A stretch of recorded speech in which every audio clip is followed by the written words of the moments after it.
இப்படி இருந்த மாங்காவை நம்ம எப்படி அவக்காய் ஊறுகாய் போடலான்னு வாங்க பார்க்கலாம். அதுக்கு நம்ம 2 கிலோ இப்போ மாங்காய் எடுத்திருக்கோம். அதை நல்லா துண்டு துண்டா கட் பண்ணி ஒரு 2 மணி நேரம் நல்லா நியூஸ் பேப்பர்ல காய வச்சு எடுத்திருக்கோம். அதுல கடுகு அப்படியே பொடி பண்ணி போட்டிருக்கோம்.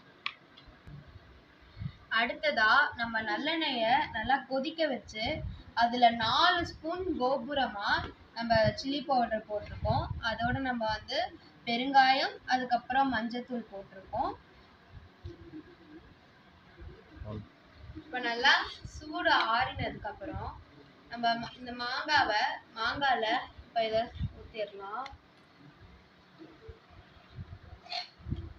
நம்ம இந்த மாதிரி ஊத்துறதுனால நமக்கு நல்லா கலரும் டேஸ்டும் நல்லா வரும்.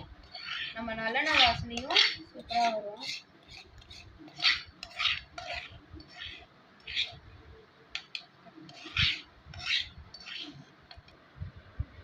இப்போ நம்ம வயிற்று ஊற்றினதுக்கு அப்புறமா இப்போ நம்ம டைரெக்டா ஸ்பூன் போட்டு கலரக்கூடாது.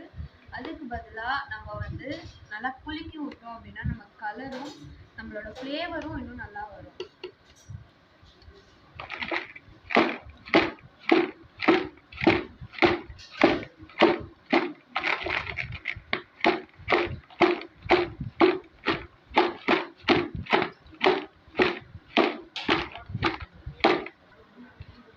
நம்ம தொடர்ந்து ஒரு வாரத்திற்கு இல்லைன்னா நம்ம 4 நாள் மாங்காய் ஊறுற வரைக்கும் டெய்லியும் நம்ம காலையில எழுந்ததும் குலுக்கி வச்சிட்டோம்னா நமக்கு சூப்பரான அவக்காய் ரெடி ஆயிடும்.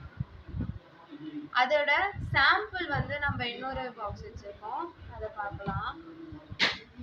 ஸோ இதுதான் நம்ம முன்னாடி போட்டு வச்ச சாம்பிள். இது போட்டு கிட்டத்தட்ட ஒரு 1 வீக் கிட்ட ஆயிருக்கும். நம்ம கிட்ட நிறைய பேர் வாங்கிட்டு போறாங்க. இந்த மாதிரி உங்களுக்கும் அவக்காய் வாங்கணும்னு இருந்துச்சுன்னா எங்களை காண்டாக்ட் பண்ணுங்க. தேங்க்யூ.